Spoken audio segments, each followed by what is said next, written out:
We have not, nor has the governor, in his conversation with groups of House members or individuals, has drawn a line in the sand. He has not drawn a line in the sand. But it's unconscionable. In fact, Chairman Pitts will tell you as your colleague, I'm not going to put you out on a limb until you know the full story, until I can look each of you straight in the face, because this is what he's told us, and said, I'm confident this is the number that we have to deal with. And that's what this whole discussion today is about, is to, if you remember my early and opening remarks, we're here in a partnership role with you. You compare our budget and your budget and the Senate budget, we're a lot closer to you than we are with our friends next door. Not just because we understand in the tradition of both houses that it's the House's turn this time.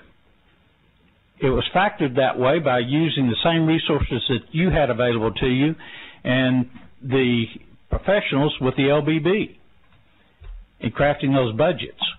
We're closer than you, but we want to ensure that you have some of the same information that we have when we're making these decisions. These things aren't easy for us either. I mean, you talk about $20 million out of additional out of the program fund estimate of the TEA, or $40.5 million out of the correctional medical. Some of these things, those are not easy decisions either that we have brought to your attention in an attempt.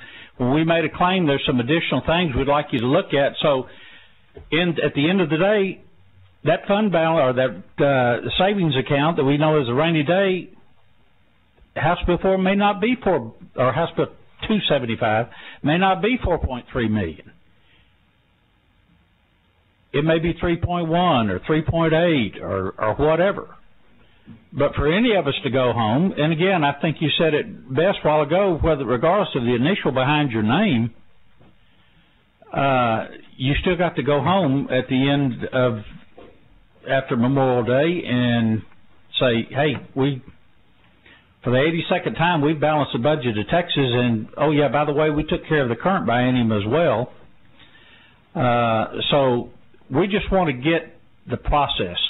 I don't know where it came out that the governor was just hardball on this. All he has said in public and in private is go through the process.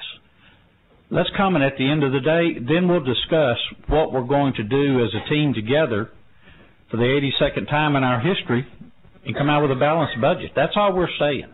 I want to get back to Ken. Ken, you just made a comment that that y'all are not drawing a line in the sand about the rainy day fund. What? Does that mean at some point you would agree to use some of the rainy day fund? You haven't just drawn a line that you will never touch the rainy day fund. That's absolutely. We have not. We even talked about it with the governor.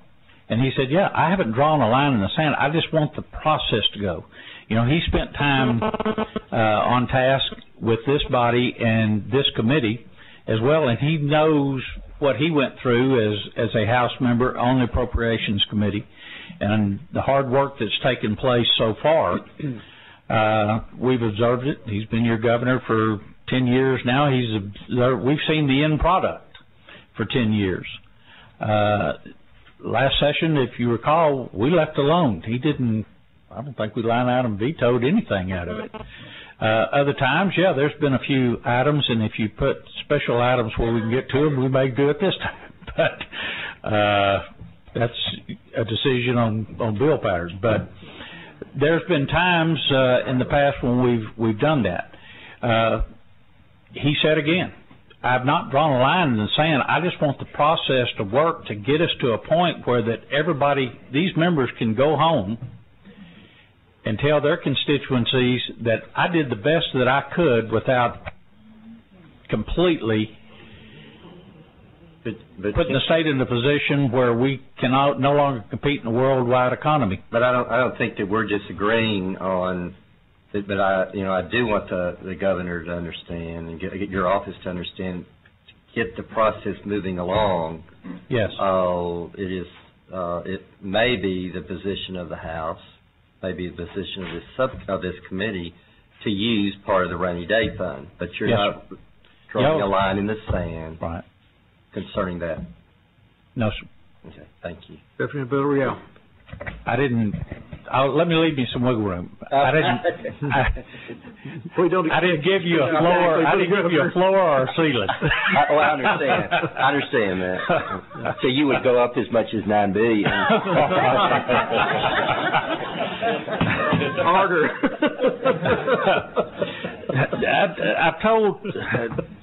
I tell you what our fear is. It's not an ideological.